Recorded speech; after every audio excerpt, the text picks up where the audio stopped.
বর্তমান সমাজে যার যার চিন্তা সে করে। কেন জানেন? আপনি খায়া আছেন না না খায়া আছেন কেউ জিগাবে না। আত্মীয় স্বজন ভাই বেড়াত কেউ জিজ্ঞেস করবে না।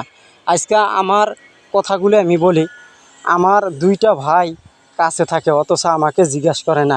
আমি অনেক অসুস্থ আছিলাম, আমাকে কোনো দিন জিজ্ঞেস করে না যে তুই যে, অথচ খবর শুনছে তারপর আমাকে কোনো খোঁজ খবর লয় না, যে একটু খোঁজ খবর নেয় না। এই জন্য এখনকার থেকে কইছি যা, কোনো আত্মীয় স্বজনের লগে কোনো যোগাযোগ রাখুম না। আত্মীয় স্বজন মানুষকে ইয়া করে, মানে দূর দূর করে তাড়িয়ে দেয়। দেখবেন আত্মীয় স্বজনের টাকা হইলে আপনাকে দূর দূর করে তাড়িয়ে দিব। বুঝছেন দর্শক ভাইয়েরা? যেই কোনো আত্মীয় স্বজনের কিছু টাকা পয়সা হবে আপনাকে দূর দূর করে তাড়িয়ে দিবে। বুঝছেন? আসলে আপনারা আমার কথাটি হয়তো শুনে রাগ হইতে পারেন।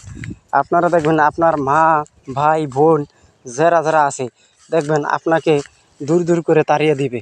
আপনার আত্মীয় স্বজন আপনি যদি একটু নিম্ন স্থল হন দেখবেন আপনাকে তাড়িয়ে দিবে।